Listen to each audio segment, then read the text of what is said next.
Welcome, everybody. We're going to get started in just a moment. We're letting people in from the waiting room.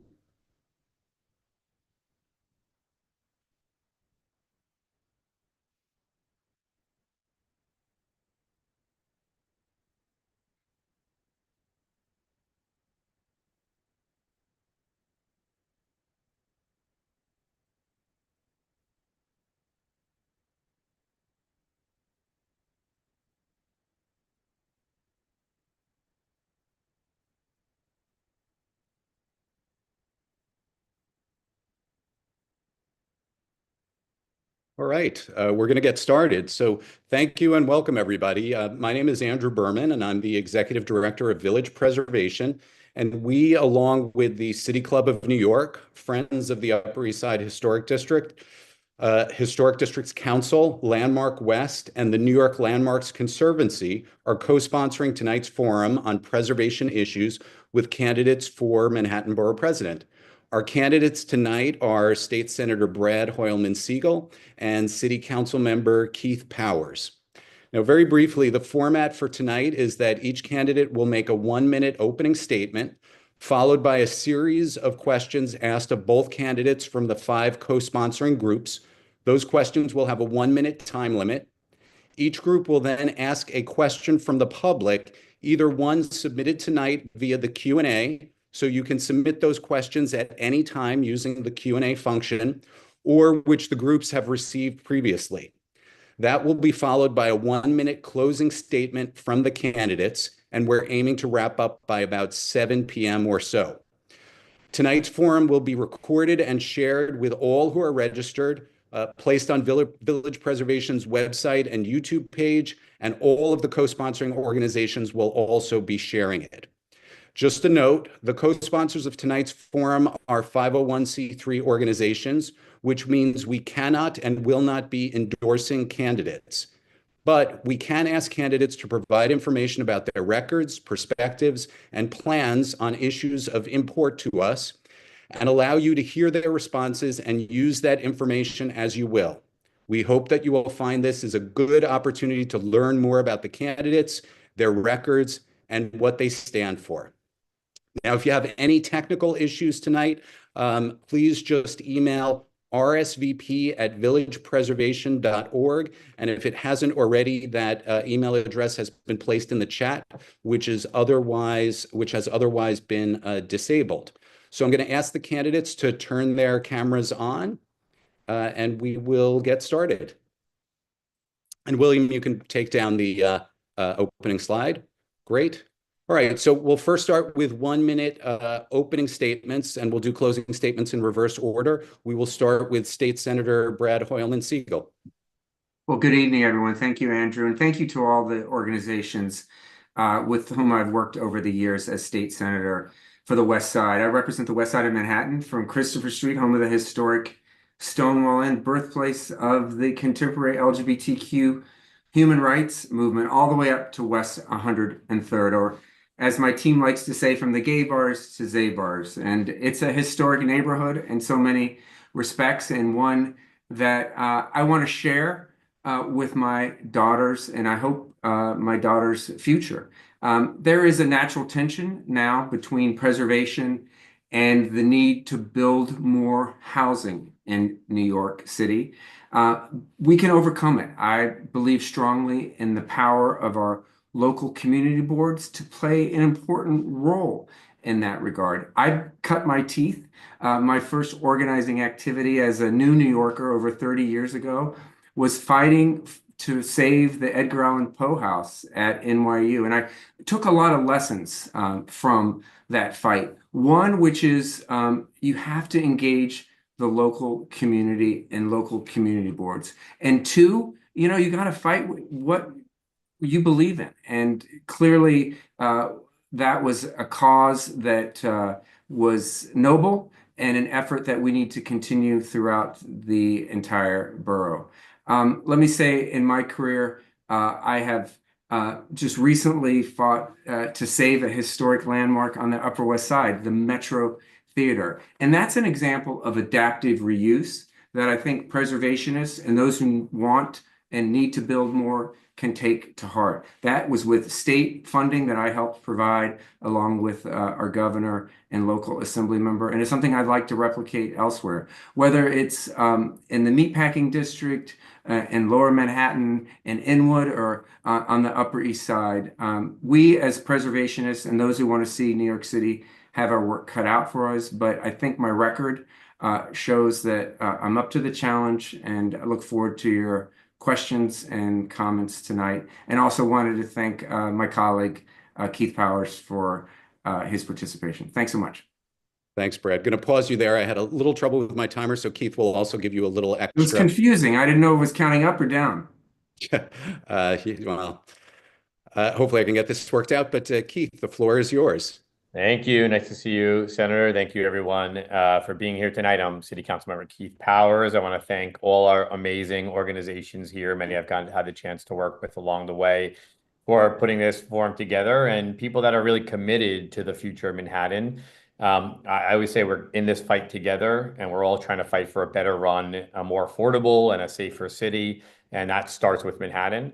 I'm, of course, looking forward here today to have a conversation about how we can use the Borough President's Office for better planning, for preservation, and how to talk about development here in the borough. And a centerpiece to that is to make sure that the Borough President is always there to listen and to work alongside the community about these issues, because we all have a goal here to make it a better place to live for all. And in my campaign, I've made affordability and quality of life the centerpiece of my entire campaign. And it's why I'm running for borough president, because I think that New Yorkers right now are really looking for experience and a vision for a better city. And I think I provide both of those.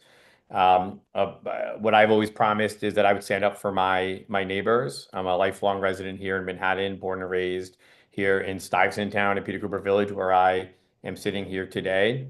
Have the best tenants association, in my view, in New York City, and have been lucky enough to work alongside them on many of the victories here locally and in nearby neighborhoods to make sure that senior citizens or other people facing displacement have a voice and have support here as well.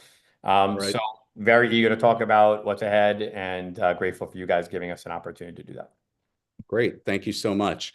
Hopefully I can get this timer fixed. But in the meantime, so the first questions are actually from friends of the Upper East Side, which they could not be here tonight, but they asked me to ask their questions for them. So each candidate will get 1 minute to respond, and I will be enforcing that. And the first one is just very general. I'm going to start with State Senator Hoylman Siegel, and then we'll go to Councilmember Powers. Tell us your record supporting historic preservation.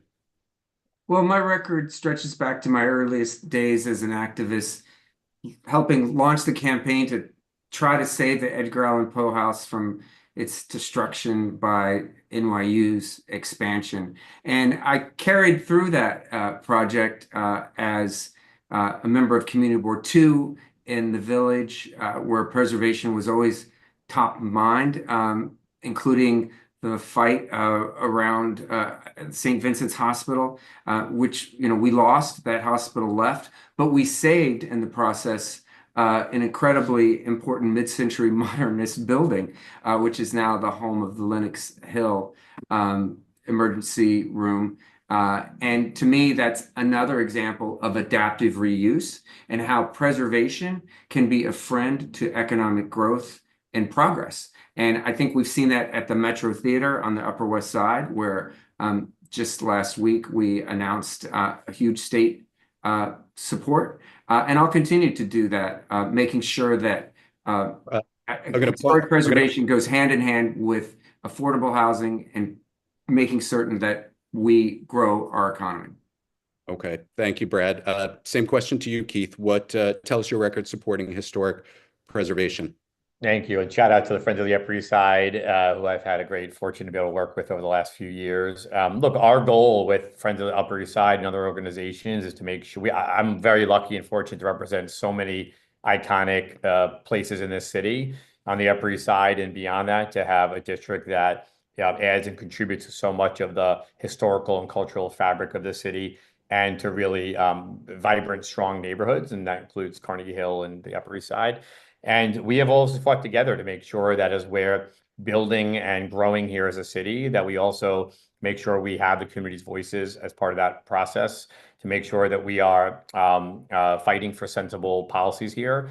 And on a number of occasions, making sure that when there is a need to push something over the goal line, that we have a strong and vibrant community and elected officials who are able to do that. Make sure that we preserve those spaces as really high quality places where quality of life is top of mind, and make sure the Landmarks Preservation Commission is also, by the way, funded and resourced to do the work that they need to do, which I think we don't talk about enough. Great. All right. I'm going to be a little stricter about enforcing the time. The second question is, what would you do? And this time we're going to start with you, Keith. Yep. What would you do as borough president to help support and promote recognition and preservation of historic sites and landmarks in our borough? Sure. Number one is, like I said, we actually should start by talking about city budgets, because our agencies are underfunded, can't do the work, don't have enough resources right now. So in the council, I've talked about that, but certainly as borough president, we continue that work to make sure people doing the work in the ground feel like they have the agency and support to do that. Second is, always, if we have really good, high quality sites that deserve it, we need to push to make sure that they get the recognition that they deserve, both historic districts themselves and also iconic sites that are individually worthy of that. So I'd be working with communities to find that. That doesn't have to just be reactive. We can proactively do that. We can talk with community boards. We can talk with the organizations on here to think about other sites that might merit that and be worthy of that, and then use our platform alongside the local elected officials to make sure that we do that. Plus all the other big goals we have in the city, make sure landmarking, make sure historic preservation is part of that conversation and isn't left out of it. Great. Thanks so much. Same question for you, Brad. Well, thank you. I believe we need preservationists on our community boards, people who know what's important in their local neighborhoods. I'd also be interested in, of course, funding the Landmarks Preservation Commission so it can do its job, so it can conduct the appropriate inspections.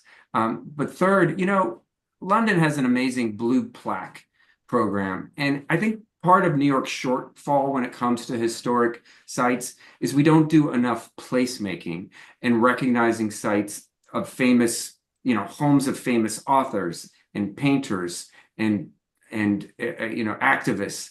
Local organizations do that very well, including yours, Andrew. But I think the city needs to take a greater role and recognizing what's important in front of us. Look, I think of the Stonewall Inn and the fact that, the Trump administration is, trying to remove transgender people from literally the history.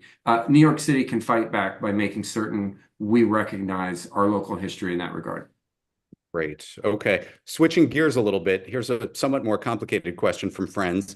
And this is about Northwell's proposed redevelopment of Lenox Hill Hospital, which would require a major upzoning to accommodate an oversized 436-foot tall tower on a narrow pedestrian-heavy Lexington Avenue. This plan would undermine long-standing and hard-won zoning protections designed to preserve the character of Park and Lexington Avenues and their low-rise mid-block corridors. While we, meaning Friends, recognize the hospital's need for modernization, we believe it can be achieved without jeopardizing the neighborhood's character and quality of life. Can we count on your support to demand a revised proposal that is closer to as of right, and to ask Northwell to provide alternative approaches to the current proposal, as well as alternatives to the project itself? So we're going to start with Brad on that one. Well, thank you. That's an important issue to a lot of those neighbors. I've been in some hospital fights myself over the years, and I know how important it is to engage with local community members in that regard. I think the current plan doesn't make sense. And if I had a vote, which I do not now, and the project may be done by the time if I'm elected as borough president, but I would urge a rethink, and I would urge that the hospital and their team sit down with the neighborhood and try to hash through their differences and understand the impact that it's going to have on these side streets. I know this is in the council member's district, and I'm hopeful that he will reach that conclusion. I know he's got his work cut out for him, and wish him the best. And any way I can support that effort, I'm sure he'll let me know. Great. Thank you. Keith, same question for you. Yeah, thank you. And, we've been working at this since it was first proposed or even before it hit the Euler process for years now, trying to make a more sensible and a more contextual hospital there. And we've had some success so far. We've reduced the height there and changed some of the timelines and other dynamics there to bring it much closer in line with what the community is asking for. And I'm deeply sensitive to those who are going to be living in a construction, who, are concerned about living in a construction zone for quite a long time. So we still have a lot of work to do to bring the size to a better place, to bring the construction timeline to a better place. While what the question acknowledges the need to invest in healthcare and make sure the hospital has a future here, and we're not working to close it. But we continue to working and talking with the neighbors, and have appreciated all their feedback to date and our working relationship. And yes, we have to keep working at it to make sure it's a best and better proposal. Okay, thank you. Here's the final question from friends, and we'll start with Keith. It's regarding affordable housing, and it says, we've seen a troubling trend in Yorkville where relatively affordable housing in historic tenement-style buildings is being torn down and replaced with luxury towers, like the 34 affordable units at 355 East 86th Street, now slated for demolition. Between 2007 and 2020, over 14,000 affordable units vanished from the Upper East Side. What is your position on this pattern of displacement? And how would you ensure that Yorkville doesn't become just another exclusive high-income neighborhood, losing its character and longtime residents in the process? What specific steps would you take to protect and expand truly affordable housing in our neighborhood? Council member. Ooh. Yeah, thank you for that. It's obviously nearby, right out of my district, but nearby. Look, we are seeing a concerning trend across Manhattan, which is, as many of us are talking about, the need to invest in housing and to build more housing to drive affordability, that as we're trying to attain those goals, we also are losing many housing stock here, some of the things that you're mentioning. So we don't want to lose while we're trying to gain and try to build new housing, and obviously also want to protect many of those tenants that are in those buildings who many or should be having deep affordable apartments through rent regulation protections and so forth. Look, a lot of that today falls out of the purview of because of as of right zoning here. But if brought to us, we would guarantee that we're fighting for deep affordable housing, and not just we need a lot of units, but also make sure that it is reaching income levels to help New Yorkers of all different income streams here. Of course, we want to have a more proactive planning in the borough as well. So as borough president would pledge to do that, to figure out how we might plan better here in the borough to protect all these types of buildings while we're trying to address our housing crisis. Same question for you, Brad. Yeah, well, it's always troubling when I see, mass gentrification in any part of Manhattan or the city. The same problems are being faced by our neighbors in Harlem. Harlem, historically Black population, is, moving out because they can't afford to stay there. Look, I look at this issue through the eyes of my 14-year-old and my 7-year-old daughter. Are they going to be able to afford to live in New York City? The city can certainly be doing a lot more in that regard. When it comes to city-owned land, and I know that's not the case in Yorkville, but when it comes to city-owned land, the baseline discussion needs to be around 100% affordable. We should not be selling city or state-owned property to the highest bidder. We need to bring in nonprofit developers, and as frankly we did in the 1980s in the Koch administration. That needs to be our new way of thinking about building, but we do have to build more.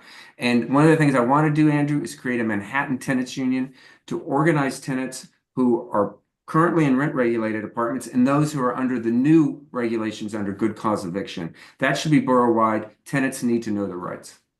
All right. Thank you very much. So now we're going to move on to the City Club. So Layla, if you can turn your camera on, and I will ask you to ask the next question. Fantastic. Thank you so much, Andrew, and thank you to Senator Holman Siegel and Councilmember Powers for attending. My first question is, New York City has added approximately 307,000 net new housing units over the past 2 decades, with a population growth of only 260,000 people in the same time frame. Yet, affordability remains elusive, to say the least. Do you believe that the production of market rate housing leads to affordability gains across income levels? And what concrete policies would you champion to ensure that true affordable housing is produced and preserved in Manhattan? Starting with you, Councilmember Powers. Sure. Yeah, absolutely. Thank you for the question. Look, we do have to build more housing to address continued growth here in the city, and I think Manhattan does need to play a large role in that. It creates a downward pressure as well when there is so many people trying to live in the greatest city on earth, and there is a shortage of housing. So we need to remove some of that pressure by making sure we're adding housing, and I've always been clear and consistent about that. But we also have to make sure there are tools for preservation. The deal I did in Waterside Plaza, I think, is a fantastic model to make sure we can help out tenants to reduce their rents who are longstanding tenants exiting an affordable housing program. Continue to use litigated powers, legislative powers to protect, or affordable housing power, budgetary powers to preserve housing that's already in place. What, like the senator said, using public land to be able to drive affordable housing in this borough at a significant rate. But yes, I think we have to use all the different tools that are in our toolbox to help reduce rents and add more opportunity. Great, thank you. 1 minute on the mark. Same question to you, Senator Holman Siegel. Yeah, I'm not sure I'm an adherent of trickle-down economics in any forum, housing or otherwise. That said, we have to build housing of all types, Layla, but we need to understand that there is this affordability crisis and that people are being priced out of Manhattan, whether they're in Yorkville or in Harlem. And one way to do it is to engage the state and city in building affordable housing. We did it in the 80s. We did it in the 70s, in the 60s, and the 50s. We had Mitchell Lama, but we seem to be out of ideas in that regard. We need to use the city and state's bonding authority to subsidize the construction of affordable housing, partnering with nonprofit developers. That's how Penn South got developed. That's how Manhattan Plaza and Westbeth for Artists was partially developed. We've got a lot of potential in the city and state's borrowing authority. We should use it. Thank you.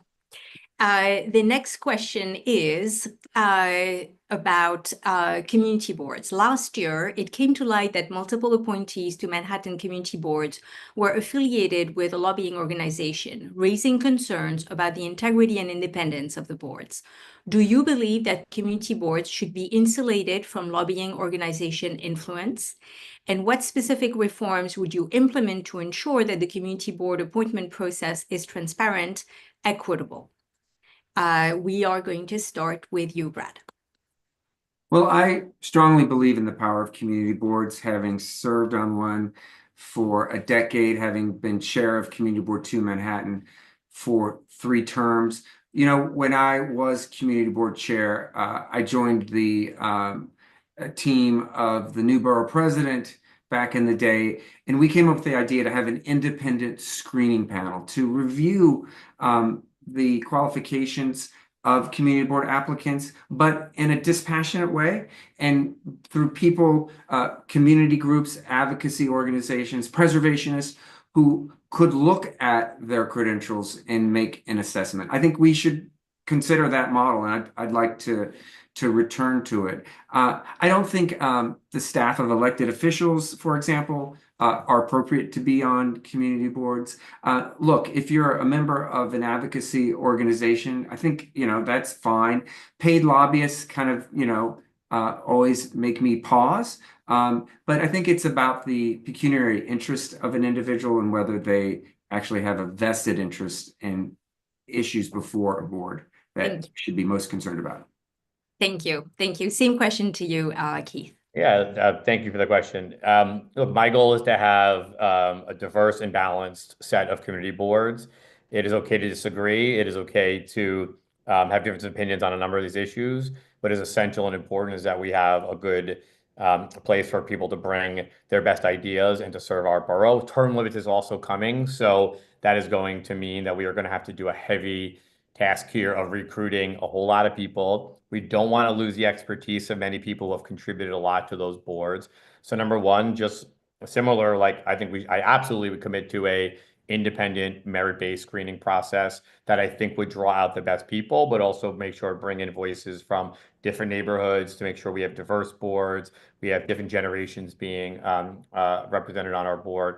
Two is to train our members. I'd love to bring some members who are currently on the boards into a process where they could help train the new members at term limits, and to also to affirmatively, as borough president, support and train them and support them so that we have the best community boards in the city, which we already do. We should continue that. Thank you. Great. Okay, the next question is about casinos. As Manhattan Borough President, you will hold a seat on the Community Advisory Committee, the CAC, reviewing casino proposals for sites in Manhattan, including Hudson Yards, Times Square, and the East Side.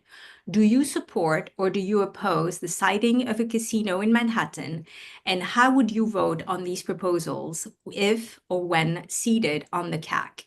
Can you please explain your position in terms of economic, social, and land use impacts? Starting with you, Keith.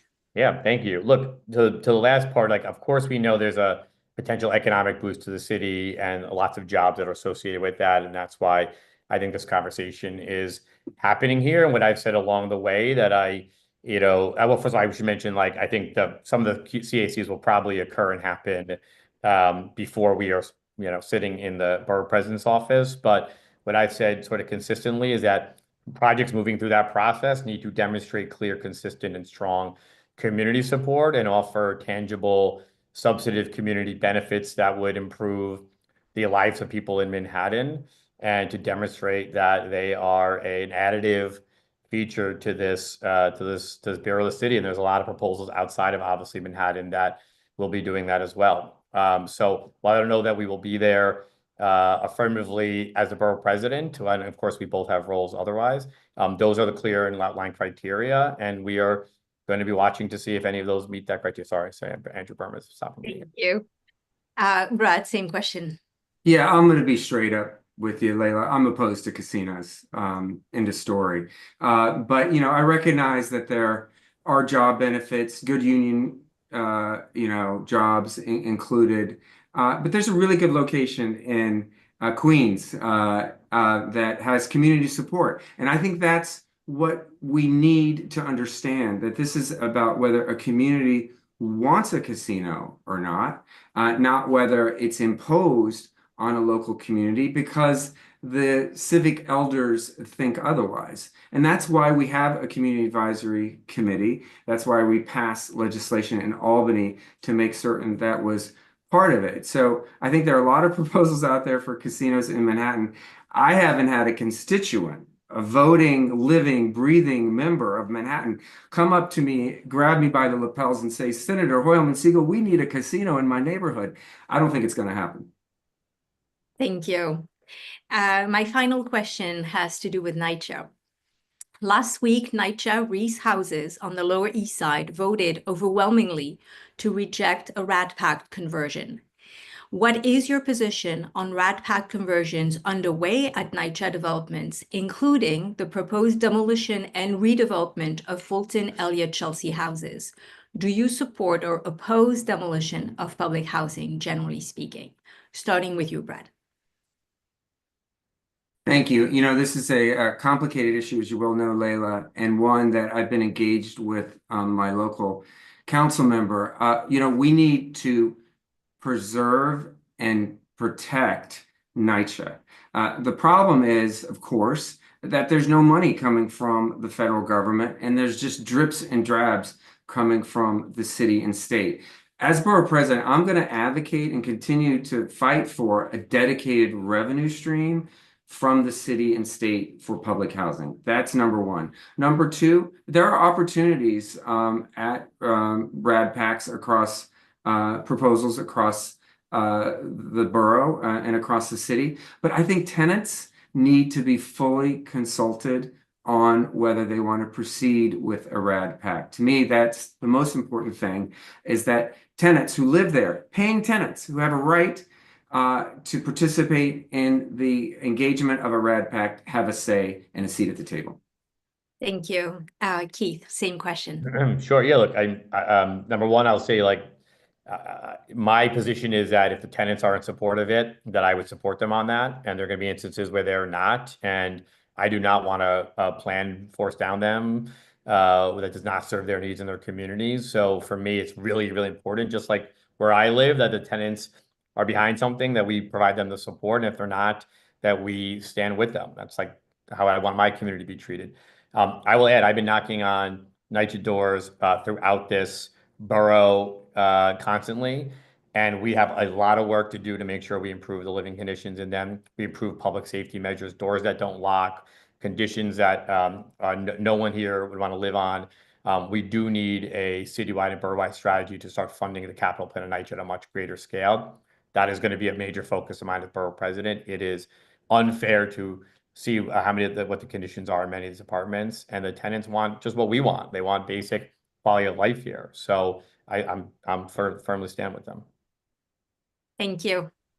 And thank you so much, Layla. Now we're going to hear from Frampton Talbert and the Historic Districts Council. So Frampton, if you can. I'm here. Thank you both for being here and your support. First question for Brad. So as Dan Garodnick, Chair of City Planning, has said, 90% of the buildings that will exist in 2050 have already been built. So if we can productively put them to use, it's a win for the city and the environment. And we also know that 40% of the buildings in Manhattan could not be built today because they are overbuilt or don't conform to zoning. Yet we continue to see the demolition of reusable historic buildings like the Hotel Pennsylvania as just one example.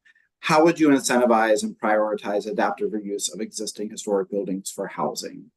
Brett. Well, it's a wonderful question. I think we have a great opportunity then for upcoming Midtown East rezoning proposal, which the next borough president is going to play a key role. There are a lot of historic buildings worthy of preservation and adaptive reuse, commercial buildings that can be adapted to housing. One of the things I want to look at is how to make that easier, because I've heard from landlords that their existing commercial buildings, face a lot of hurdles to be converted. One thing we have to look at is the use of interior windows rather than abiding by a law that I think dates from the 1870s that requires every bedroom to have an exterior window. We can make changes like that in our zoning law to get the pipeline of conversions from commercial to residential moving more quickly. It's an expensive process, but if we cut through some of the red tape, make some of the changes in the conversion process, we can do that. The other thing is historic tax credits need to be fully utilized. Same question, Keith. Thank you. Thanks for that question. Look, I have been championing the conversion here in Midtown South, which would allow our office buildings to convert to housing to solve multiple needs here. And we're working with Councilmember Bottcher and Borough President Levine on that rezoning round. Part of that is making sure that buildings and places that are deemed worthy of preservation get that as part of this process. And then we are able to move many of these underutilized buildings into housing, which would severely help that neighborhood and make sure we boost our stock of affordable housing in there. We have a minimum of 25% affordable, and we're looking at ways to do much more. In Midtown East, in my district, we are seeing a boom of new buildings that are converting to, of buildings that are now converting to housing too. We have to stand out of the way. We have to try to accelerate as much as we can and continue to push the focus at. It's a really good way to solve our housing crisis here in the city. Thank you so much. I think you both touched on Midtown South, so I'm going to rephrase this question a little bit more to dig into that. So, we have concerns at HDC and other preservation groups about the current proposal, which includes raising the residential FAR cap to 18, not including incentives for existing manufacturing, which we think will push out the rest of the garment district jobs. And we want the Landmarks Commission to preserve our historic resources before the rezoning takes place. Can you talk a little bit more about your position on the Midtown South rezoning as it stands? Keith. Sure. We are in the early stages. The community boards both just submitted their recommendations, and CB4 and CB5 I thought were thorough and thoughtful about how they approached that. We're now headed off over to the borough president and borough board to weigh in on those. And I think looking at many of the issues they attended to, plus more open space and public realm improvements, plus looking at other ways that we can accommodate the public realm and other needs in that area. We don't just want to, like, I'm in big support of the plan, but I also want to make sure that we attend to all the different needs and view this as a big opportunity to attend to many of the things the community are talking about there. But it's really important we get this done. I think it's a really important conversion and part of the city's housing plan that has tremendous upside, but we have to use it as the opportunity to get those other improvements as well. And of course, look at sites that might be good sites for historic preservation and lean into that as well. Thank you. Same question, Brad.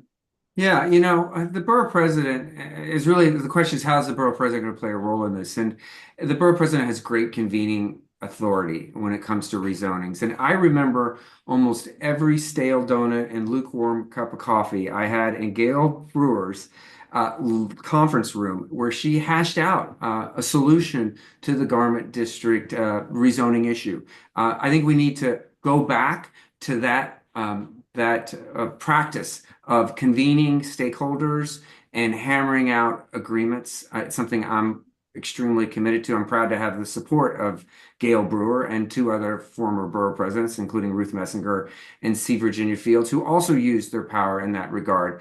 You know, the current borough president has done a wonderful job in identifying sites of housing, over 70,000 throughout the borough, that I would like to build on as the next borough president. But it's really about consultation with the stakeholders and understanding the possibility that can come through conversation. Thank you so much. Next question. Vulnerable buildings. In the preservation community, we are seeing an increasing number of historic landmark designated buildings being demolished due to years of neglect, malice, and unsafe work. I know some of these have happened in both your districts, and wondering what you would do to reverse this trend. And we'll start with Brad. Well, I think demolition by neglect is appalling. And, you know, we need to strengthen fines and sanctions and enforcement. Of course, that comes through funding the LPC appropriately so they can do their job that they're designated to undertake. What's the point of having a historic district or a historic building if we're not going to look after it and preserve it for future generations? You know, I was just so heartsick when in the middle of the night, the developers went into the building that housed the last Frank Lloyd Wright interior in New York City and tore it out under the dark of night. That's outrageous. I spoke out about it then, but we needed to find the hell out of those perpetrators of destruction of our city and state's historic past. Thank you.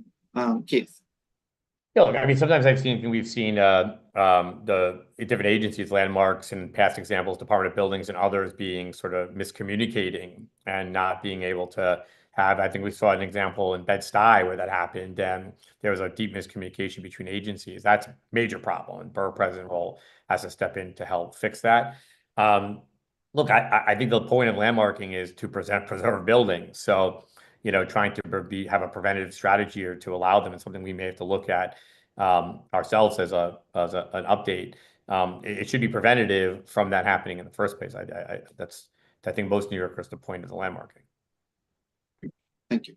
And my final question, and we'll start with Keith, is we are concerned that some of the initial proposals coming out of the Charter Revision Commission to lessen or eliminate community board, borough president, and council member involvement in our land use processes, like ULURP. Do you support the current process that allows the borough president and community boards to have an advisory role in ULURP, or how would you change that? Well, look, I'm up first.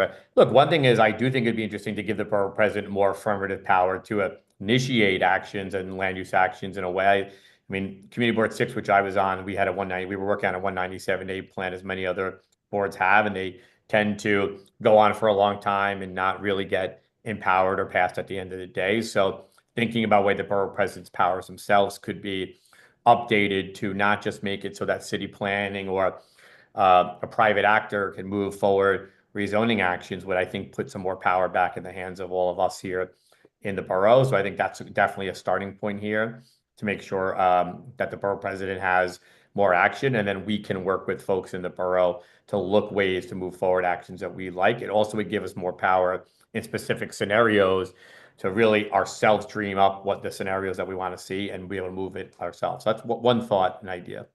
Great, thank you. And Brad, your response. Well, I think we need to strengthen the professional expertise lent to community boards. You know, I remember before we had community board term limits, Doris Steether on community board 2. I mean, she was a wealth of information that, frankly, I and others learned from. But, you know, now with term limits, we don't have those longtime members and they're rotating off, which I think is a sad thing for community boards. That said, I love the idea of planners being able to assist community boards. And I want a real estate financial analyst hired by the borough president to advise our 12 community boards in Manhattan when they look at a ULURP and understand when a developer says, oh, I can only build so much affordable housing. You know, we need to double check their math when it comes to that. And that's what I would do as borough president. And when it comes to the diversity of members on the board, you know, we need to make sure that we have members of organized labor on community boards. We need to have, public employees on community boards. We need to have preservationists on community boards. An independent screening panel can hopefully make that happen. Great. Thank you again so much, both of you. And thank you, Frampton. Now we're going to hear from Peg Breen and the New York Landmarks Conservancy. So Peg, if you can join and ask the first question. Yes, thank you. The Midtown South proposal upzones a portion of an historic district, and this follows, of course, the upzoning of the Soho-NoHo historic districts. Do you support upzoning historic districts? And if so, why? Keith? Look, at the Midtown South, there's basically 4 parcels there. So we're looking at all of them in different ways, both the economics of the economic sort of opportunities within that, whether you talk about the different industries. We're looking at the historic nature of them, and we're looking at what they look and feel like at the end of the day. So it's one big proposal, but there are 4 parcels in there, and there are going to be needs and opportunities in there to accommodate more housing. So I wouldn't say in that there's going to be an across the board no in Midtown South on that. I'm just candid about that, but there are going to be opportunities to look at exactly what's appropriate there. And as we spoke earlier, it's a big opportunity with a lot of needs to continue to attend to. And we are starting that process now as it makes its way to the borough president, then city planning, and finally with the council members. And we're hyper-focused on making sure that. So we're almost done, but is that a yes? You support upzoning historic districts? In Midtown South, I think there is potentially an opportunity and need to do that in some places. Brad?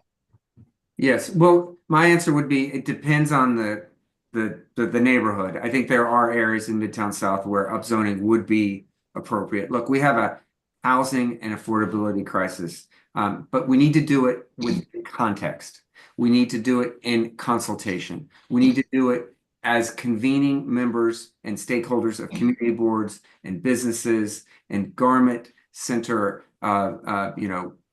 advocates to ensure that happens in a way that is sensitive, but also points to growth and housing, which the city is desperately, in need of. So the answer is yes, but the context, Peg, matters most of all. And as borough president, I'd be the person charged with making certain we get to a position that the community, including all stakeholders, can agree on. You know, historic districts and individual landmarks cover only some 5% of the city's land, although it's a larger portion in Manhattan. And some people are blaming historic districts for the lack of affordable housing. Do you blame historic districts for the lack of affordable housing? And Or do you agree that historic districts protect the city's character, economy, and quality of life? Brad? Well, I think that people use, different arguments depending on their point of view. I certainly wouldn't blame a historic district for anything other than ensuring that we have the placemaking and understanding of our history and the neighborhood that I think is what makes New York City great. That said, if you have a historic district, you should protect it. That's why we have them in the first place. So, it's interesting. There's this pendulum swinging back and forth. Jane Jacobs and Robert Moses, Jane Jacobs and Robert Moses. And, I'm still in the Jane Jacobs camp and really believe that having an enlivened streetscape with buildings in scale, different incomes, mixed use is the future, and it's a community in which I want to live. Okay. Keith? Yeah, thank you. Look, I don't blame it for the affordable housing issues in the city. A lot of sort of parts of that equation. But that's why when I talk about we have areas that might be like in Midtown, whether it's Midtown East, some of the convergence happening there, in Midtown South, that we do have to think about those a bit differently because they are areas that I think can accommodate growth and are a big part of the housing equation here. It's also why I also believe other areas of the city, as we've talked about, need to also be accommodating more growth and not shutting themselves out of the conversation. So I think there are opportunities in areas where we should be doing a lot of this and not trying to put these things in combat with each other. There's a place for all, and finding that balance is a really important part. I think that's part of what the borough president's job is.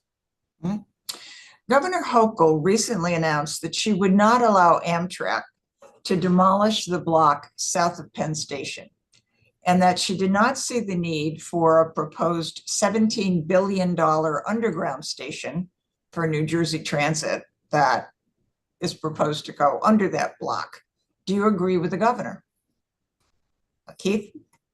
Look, I think that like the assembly member over there has put out a proposal to really focus on housing there. I think that is a thoughtful proposal because it's just tying into everything else I said. There are areas where we really do need to build good housing around there, and I think we should be leaning into that.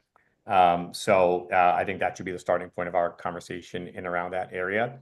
And obviously Penn Station itself needs the upgrades, and any of us who ride through that or walk through it can see the need for that. But I like to focus on residential character in that neighborhood. It would be a nice attachment to what we're doing in Midtown South to improve the entire quality of life and streetscape there. Just to be clear, there are homes and affordable homes on that block, as well as landmark quality buildings. Brad? Yes, I agree with the governor. I welcome her change of heart if that's what it was.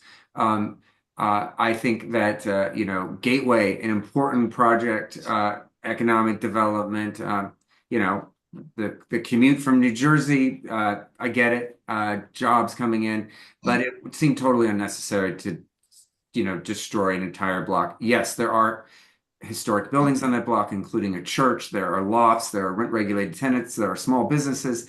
Any place that we can avoid the wholesale demolition of an entire block, probably a good idea, and probably a lot easier than going through the review process. So there's a way to redirect the tracks underneath the current Penn Station. Look, the next borough president is going to be deeply engaged in the redevelopment of Penn Station and the area around it. That is the perfect place for new, affordable housing. That needs to be the top priority, one of the top priorities for the next mayor and the incoming borough president. Right. My final question is still at Penn Station. There's been at least some debate over designs for an upgraded Penn Station, but little talk about improving the transit. And you just mentioned improving through running at Penn Station. Amtrak trains go through Penn and go up and down the seaboard. New Jersey Transit and Long Island Railroad currently don't. Through running would allow them to, which would make transportation easier and have economic benefits. A lot of civic groups are calling for an independent assessment of through running to see if it can happen now, since Amtrak is so resistant to it. Would you support an independent review of through running to see if we could get better transit now? Brad. 100%. Through running is something we should not foreclose the possibility in any redevelopment plan. Look, we're talking about Penn Station. We're preservationists here, and we know that, you know, Penn Station is exhibit A of the short-sightedness that sometimes government and frankly, you know, New Yorkers have taken when it comes to grand historic structures and otherwise. Can you imagine if we had, you know, Gateway going into historic Penn Station, how beautiful and wonderful that would be? Of course, we have, you know, Moynihan Station. You know, there was a plan for a terminal for Gateway. That was going to be 3 train stations, you know, in the 3-block radius. It seems, you know, a little unnecessary. So, but through running should be on the table. I strongly support it. I would help launch an independent review if I were borough president. Great. Keith? Yes, I do. And same thing. I think this is a great role for the borough president to play. It is about planning. It is about not just one neighborhood. It's about our entire city and region. And one of the roles that I think the borough president has to play deeply is thinking about the entire regional needs, of course, with the community sitting at the table. And I think that's something I've committed myself to. So the answer is yes, and I would be happy to help with that as borough president. Thank you very much. Well, thank you so much, Peg. I'm going to go now with questions from Village Preservation. So my first question is, under the Adams administration, new landmark designations have dropped to their lowest level of any mayor in the 60-year history of the commission. Do you think this is a problem? And if so, what, if anything, would you do as borough president to try to address this and get the Landmarks Preservation Commission to again engage vigorously in new landmark designations? And I will start with Keith. Yeah, thank you. Look, we should be going out and reviewing and looking at sites that are worthy and have merit to be landmarked, and of course the historic districts as well. I think what the borough president can be doing is to spearheading that and to be pushing that forward and engaging in that conversation, bringing sites forward or bringing ideas forward. When we're talking about doing neighborhood rezonings like we're doing in Midtown South, also making sure there is a conversation about preservation in that as well, and that we're finding that good balance between what is new and comes on board and what is really worthy of preserving here. Again, another perfect role for the borough president to look at that, not just at one district over here, one district over there, but to look at the entire borough, think about proactively with our community boards and our preservation institutions about what has merit here, and to bring that to the next commissioner or the current commissioner of the Landmark Preservation Commission, and of course the mayor's office as well. Thanks so much. Same question for you, Brad.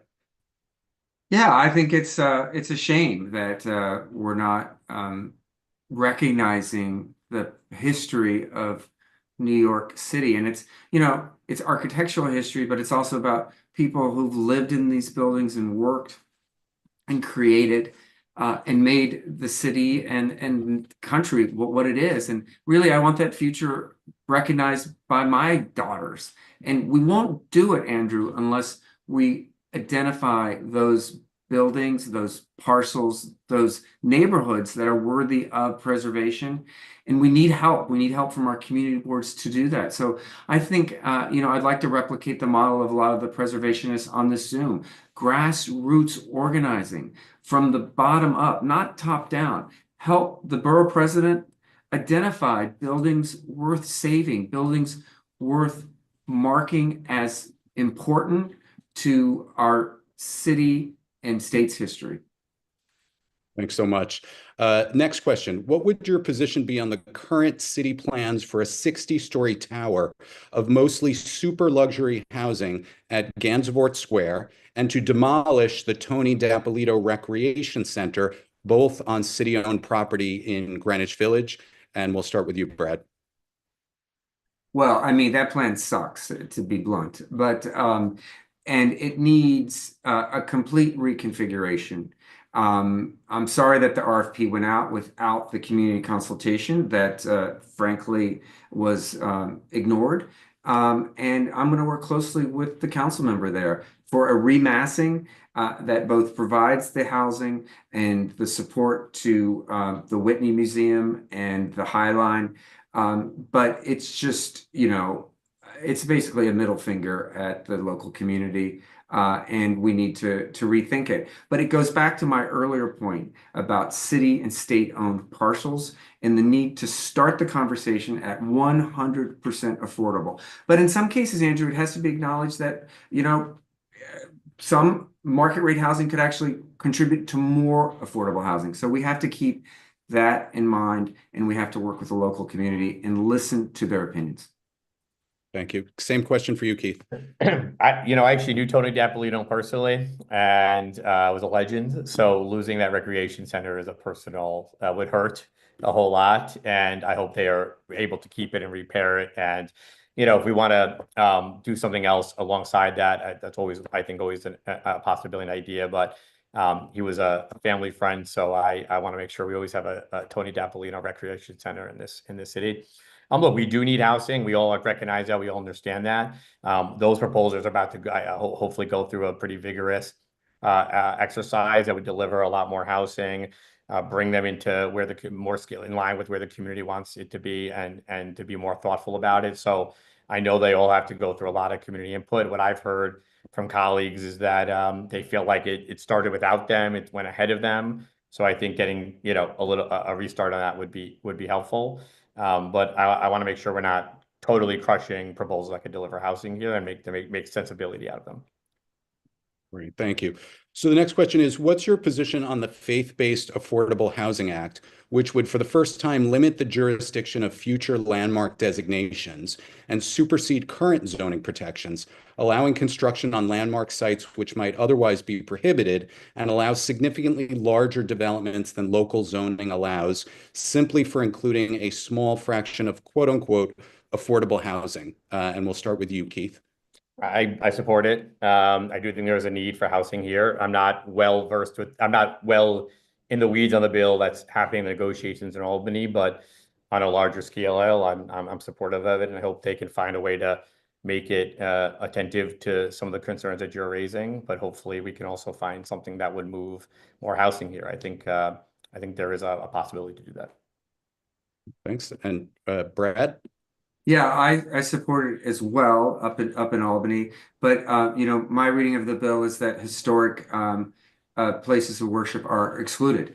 And if the bill doesn't say that, it needs to be explicit in that regard. That said, I've spoken to a lot of pastors and particularly in different parts of the borough, who frankly, could use the revenue to keep their places of worship operational.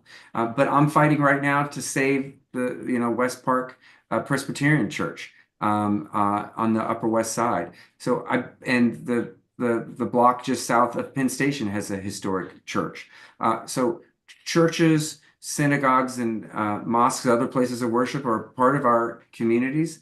But we should be mindful that many cases, the number of their attendees is declining, and they often do need support, as well as the opportunity to build housing for New Yorkers.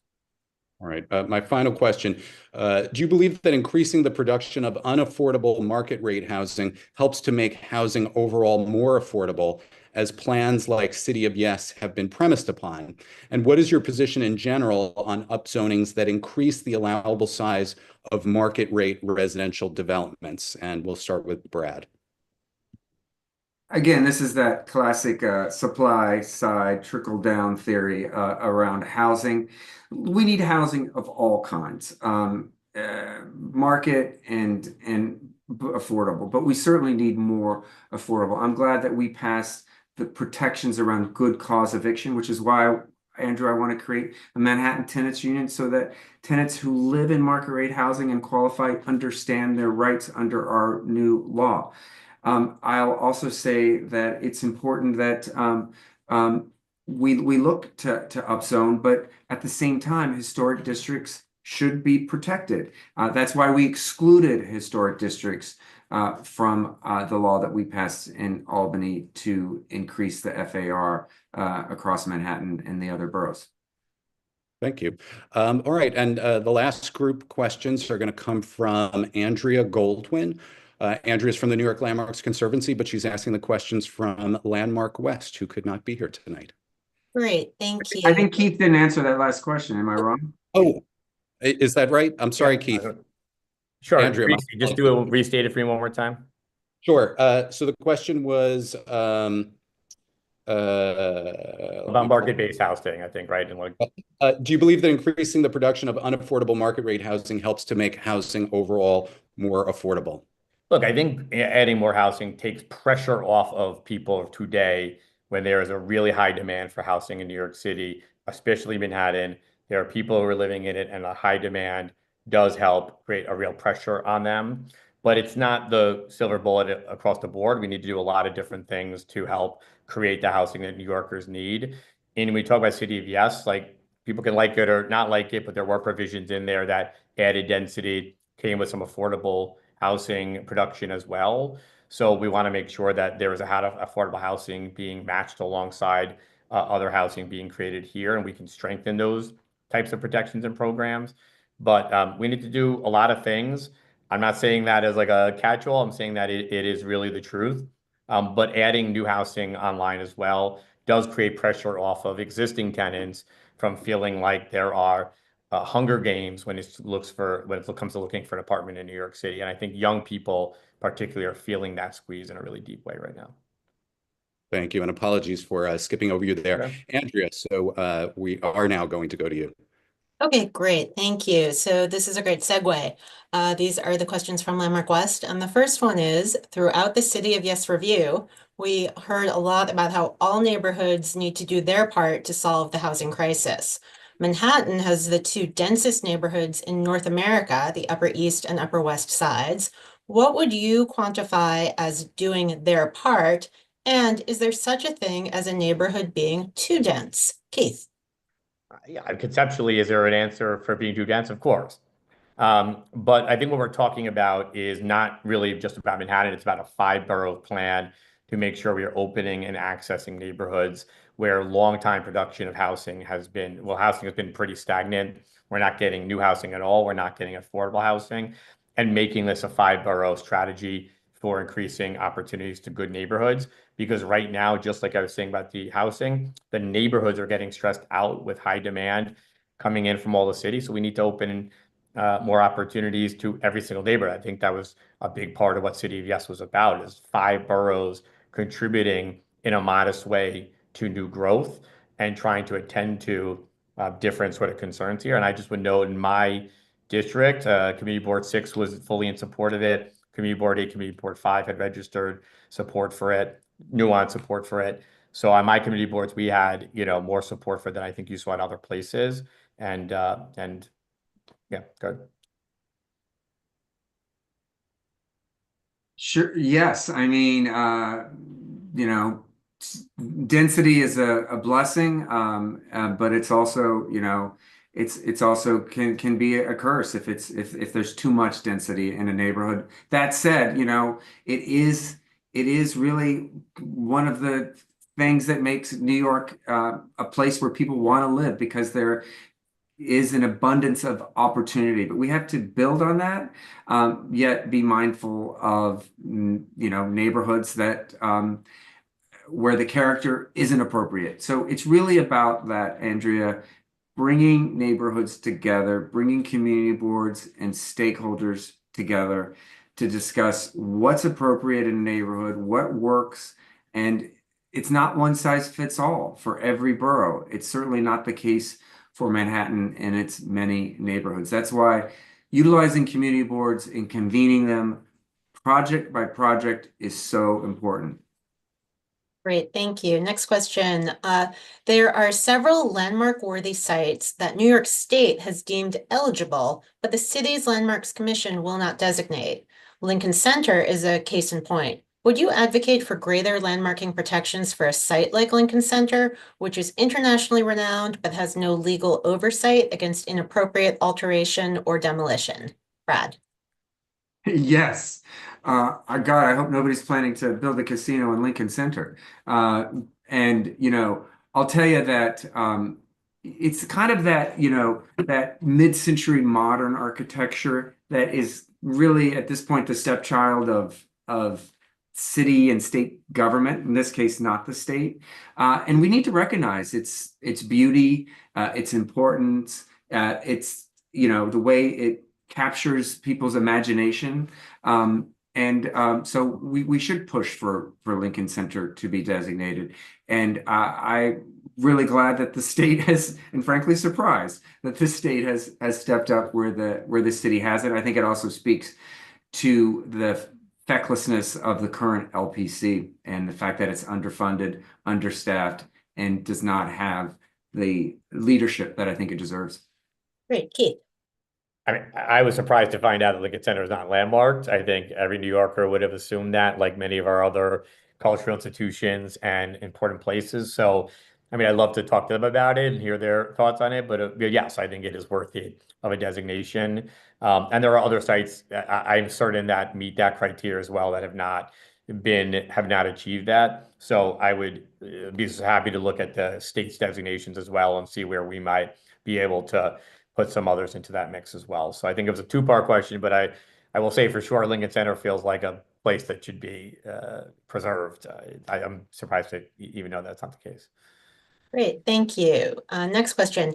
New York's parkland is supposed to be protected. In recent years, the Museum of Natural History completed an expansion. The Met is about to embark on one. Lincoln Center is hoping to develop Damrosch Park to better suit its performance agenda. Altogether, these actions develop open space, which doesn't have FAR. They privatize public space, and they limit opportunities for the recreation that was initially envisioned. As Borough President, how will you ensure that our precious parkland is respected and protected? Keith. Sure. Look, I also would also add, I think some of those institutions are extremely significant to the city, and some of their enhancements to them are good and important, and I'll be candid about that. With that being said, what they do have to go through a process where of a community engagement, like the Met as the part you're talking about right now, has to go through a big, robust community engagement process, plus the landmarks process, and of course, working with the Central Park Conservancy and neighbors to make sure it fits into the picture of Central Park. It doesn't overburden it. So that's what I would be looking for, making sure they don't overburden or take up significant amount of new space, that they are fitting in and contextual. But I also do want those institutions to feel like their support when they want to make good enhancements that would be additive to both the city and the entire city's tourism system here and drive people into those places. Thank you. Brad. Well, we all know as Manhattanites, we have precious little open space. The Met proposal, on the other hand, doesn't take up any more park space than it currently occupies under its existing building. It does change some of the sky plane, as I understand it. It seems like a good plan from my vantage point. I'm very supportive of cultural institutions, and I think the borough president needs to be a champion of arts and culture, especially since Washington's, cutting our legs out from under us in that regard. But we have to fight for open space. And look, let's talk about Elizabeth Street Garden and how sad that we're going to lose a community's, backyard, a place of respite and solace, and where New Yorkers can kind of get away from, the din of daily existence and, think peacefully. So we have to be mindful of the importance to our mental health of open space. All right, last question from Landmark West. For generations, zoning was intended to be a limit, which offered residents predictability. In recent years, the Department of City Planning has shifted to a housing everywhere and anywhere approach. But a mix of uses makes for a vibrant community. As large employers like Walt Disney leave their campus, it's turning residential. What do you see as the role of the city planning department and of zoning in New York City going forward? And that was to Brad. Well, you know, the Disney campus is one where we you know, have been able to capitalize on moving a headquarters from a primarily residential neighborhood to maybe a neighborhood where, you know, it's more suitable in lower Manhattan. And I think it's a great opportunity for housing on the Upper West Side, which is sorely needed. I think city planning needs to play a key role. I happen to be longtime friends, as is the council member of this current city planning commissioner, Dan Grodnick, who I think has done a terrific job, for the record, as someone who understands community boards and understands the city council and the limitations of each, and the need to put a vision forward and then consult with stakeholders. And that's part of the borough president's job, and one that I would engage in very actively. All right, back to Keith. Can you just repeat the question? Sorry. It's about the role of the Sure. borough. Yeah. Yeah. So for generations, zoning was intended to be a limit which offered residents predictability. In recent years, city planning has shifted to a housing anywhere, everywhere approach. A mix of uses makes a vibrant community, yet when large employers like Walt Disney leave, their campus is turning residential. What do you see as the role of the city planning department and zoning in New York City going forward? Sure, like you're right, zoning offers predictability and it offers everyone predictability, communities the predictability of what their neighborhood will be like and what should be in that area, the predictability of people who are looking to build and do something, to have some expectations about what is the use groups there and what should be allowed there. I want housing. I want more housing in the city. I'm never going to shy away from that. But the zoning is the sort of way to attend to a lot of that and to offer some clear lines of sight for everyone that's involved. You asked about the role of the city planning. I want to start with the role of the borough president. The role of the borough president is to attend to those zoning issues here, to look at the whole borough. And I agree with you. I think those mixed uses really do add a lot of value to our neighborhoods. And our different neighborhoods, we are still a borough of neighborhoods.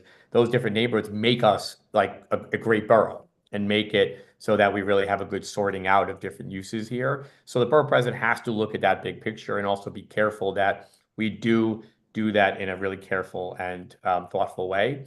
And then we also bring city planning in to do the same. Thank you. Thank you so much, Andrea. I know we're running really tight on time. We did want to get to a couple of quick questions from the public. So I'm going to hit you with one very quickly. I'm just going to give you 20 seconds at most. And that is, as Manhattan Borough President, you would get to appoint somebody to the City Planning Commission.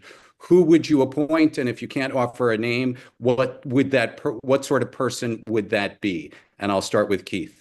20 seconds. I don't have a name, but look, I think somebody who's really thoughtful about the large picture here in the city, somebody who understands the challenges that tenants are going through and what communities are going through, sometimes feeling disempowered in the process of going through these like sort of cumbersome process and complicated processes. But somebody, oh, sorry, 20 seconds. Okay. Thoughtful and considerate is my Brad? Boy, I'd like to see a tenant on the city planning commission, somebody who understands the pressures of living in rent-regulated apartment, who deals with a landlord who is experiencing the affordability crisis that so many politicians talk about, but need to be represented at the table. Peg, I'm going to ask you to turn your camera on and ask your question from the public quickly. Sure.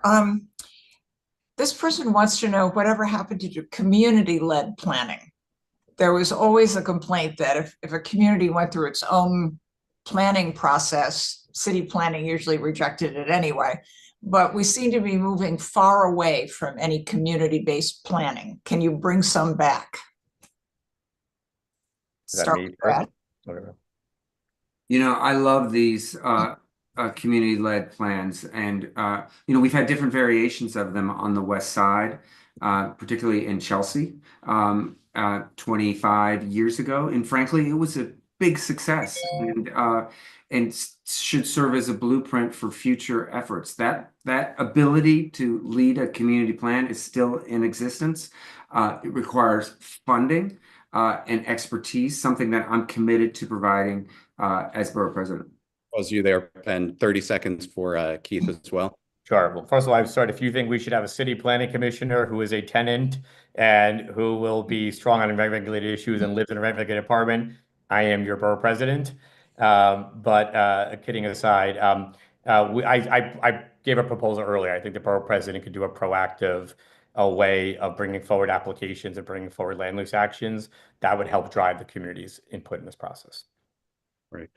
Frampton, I'll ask you to ask the next very quick 20-second question. Sure. Quick question. This goes back to the first question we had. What do you see as the borough president's role in hospitals in Manhattan, given the expansion of some hospitals that we talked about at the beginning, as well as closing hospitals like Mount Sinai, Beth Israel in downtown Manhattan, leaving a dearth of healthcare? I'll start with Keith. Sure. We have to stop these hospital closures from happening. We need to, I live across the street from Beth Israel. That is my hospital. That's my neighbor's hospital. We need to stop these closures from happening. Was proud to join many in the fight to stop it. And we need to be building out our public infrastructure and healthcare, and the borough president should be looking to do that and focused on that, not letting hospitals close on our watch. Great. And Brad? When are we going to learn our lesson, Frampton, that we need more hospital beds, not fewer, given the recent experience of the pandemic? We had to create a whole, triage system in Central Park. We seem to have forgotten it, but there are issues. One of them is the state agency that manages the opening and closure of hospitals doesn't have enough representation from the public on its board, and I've passed legislation to change that, but the borough president needs to be actively engaged and fight hospital closures tooth and nail. Great. And the last question is going to come from Layla. Layla, if you want to ask a quick 20-second question to each of the candidates. Sure. As borough president, you will have the ability to hold hearings. What is the first hearing you will hold, starting with you, Keith? I talked about NYCHA earlier. One of them would definitely be about the plight of NYCHA tenants here and ways that the borough president's office can help lift up and support and invest and get capital funding for our public housing tenants who really need our support. Thank you, Brad.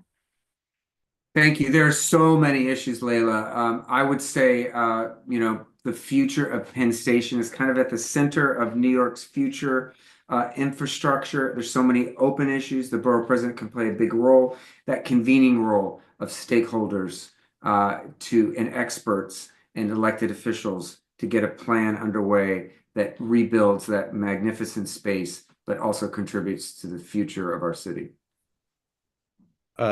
Thank you so much. Keith, I know you're here much later than you had said you could be. Do you have time for a 1-minute closing statement? And we'll give the same opportunity to Brad. Of course.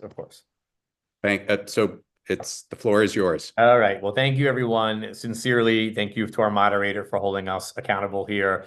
And thank you to our great organizations for doing all the work you do.